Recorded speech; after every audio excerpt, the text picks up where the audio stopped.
and everything like that. So let's look at Trevor Lawrence to begin with. This one was announced early on. Obviously, a person that we see a lot here in the NFL UK zone in Wembley and at Spurs of last year as well.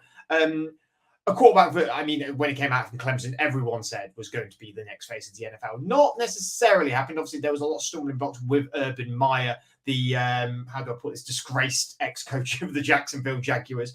But he's been progressing and hitting his heights and getting better and better. And, I mean, what's your take on this contract? 5 years, $275 million.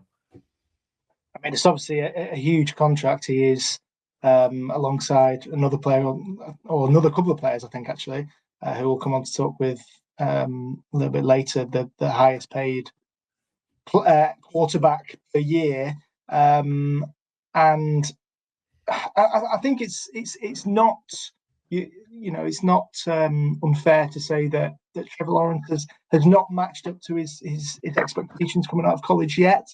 Yes, there have been some high points, but I think his first 3 years at the Jacksonville Jaguars haven't really lived up to those expectations. Some of those, as you mentioned, haven't been wholly his fault, with all the drama going on for the franchise when he came in as a rookie.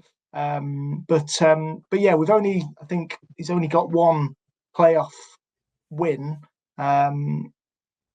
It's obviously a lot of money, but this is the way, this is the way that the league is going. And if the Jaguars hadn't, I've gone black for some reason, but there we go, back now. If the Jaguars hadn't given weren't to give him a contract this year, they risk losing out on him altogether. The quarterback's obviously the biggest, most important position. It's just amazing how much these people, these players are getting paid, and Lawrence, many people won't put him anywhere near their top 10 quarterbacks in the league.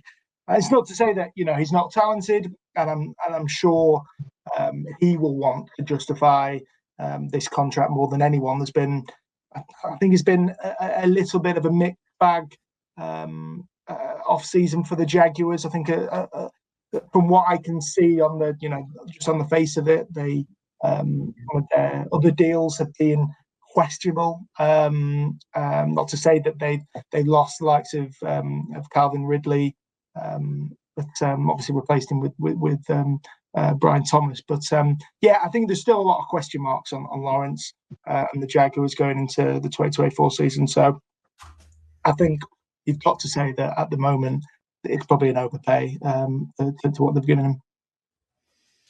I mean, I don't really agree with you. I don't think it's an overpay at all. I think I don't think this is necessarily Trevor Lawrence's fault. I don't think there's a question mark over Trevor Lawrence, to be honest. I think there's a question mark over the Jacksonville Jaguars as a team. Adam, what do you think to that statement?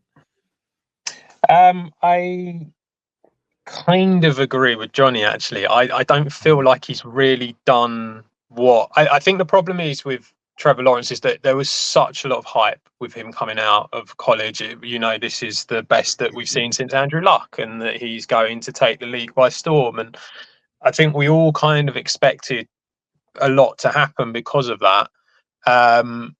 Obviously, that hasn't really happened.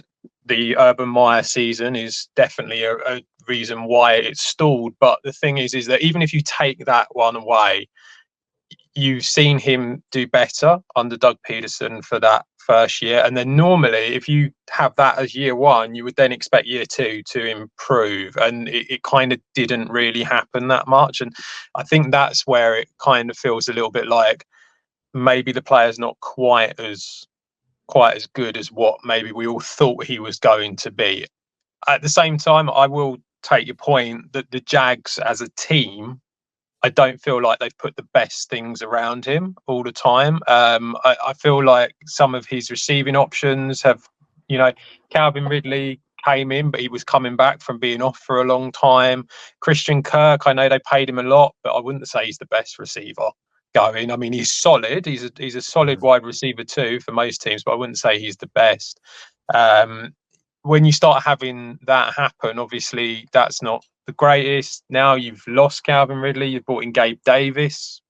again, not fantastic. You know, so I feel like the O-line's not been amazing as well, which obviously is a massive thing for the quarterback. It's been okay, but again, it's kind of been okay, and that's about it. So yeah, I feel like it's kind of a mixture of both, and I think you could probably come out and go, well, he should do better considering who, you know, him coming out. At the same time, the team hasn't 100% helped him with everything. Do I think that it's a lot of money, isn't it? But every quarterback's a lot of money now. You know, this is the thing, and it's just one of them things where, I mean, what is it? 5 years, 275 is basically what it works out to. You know, so I mean, you're talking you've gone over the 50 million a year threshold. It's a lot of money for him, and it just doesn't feel like he's proven it at the moment. But you know, there's lots of these. In fact, to be honest, all three of these quarterbacks, you could probably argue, haven't really proven their worth for that money.